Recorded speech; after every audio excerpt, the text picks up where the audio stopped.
अस्सलाम वालेकुम नाज़रीन, आप देखते हैं हम सोशल इश्यूज़ के वाले से बात करते हैं। आज भी एक मुआशरे की ऐसी बेटी मेरे साथ मौजूद है जो कि अपने हालात से परेशान और इन जालिम मुआशरे से तंग आई हुई लोगों से, तो आइए उनसे बात करते हैं। अस्सलाम वालेकुम। वालेकुम सलाम। अच्छा बहन, मुझे बताइएगा, आपने बताया कि आपके वालिदैन इस दुनिया से गुजर चुके, कर्ज़ वाले ज़लील करते हैं, आप निकाह चाहती हैं, ये तमाम तर मामला है क्या, बताइएगा।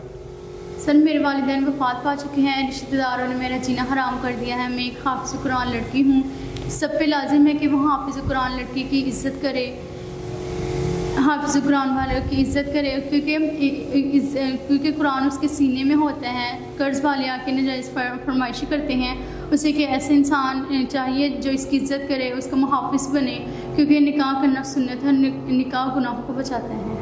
नाज़रीन, बहन ने बताया कि निकाह सुन्नत है और गुनाहों से बचाता है। कर्ज़ वाले आके ज़लील करते हैं इनको, और ये हाफ़िज़ कुरान है और कहती हैं कि मेरे सीने में अल्लाह ताला की पाक किताब कुरान पाक है और मैं इस्लाम के मुताबिक ज़िंदगी चाहती हूँ। और वो क्या तरीका है? निकाह। ऐसा से पर्सन जो निकाह करे और इज़्ज़त दे, वो ही इनका हकदार है। तो उम्मीद करते हैं ऐसे मुआशरे में जो बुराई हो रही है उसको हम रोकने में इंशाअल्लाह अपना किरदार अदा कर रहे हैं कि हमें गुनाहों से बचना है और निकाह जैसी चीज़ को आम करना है। तो इसी के साथ अपने मेज़बान नवाब अहमद को दें इजाज़त। खुदा हाफिज़।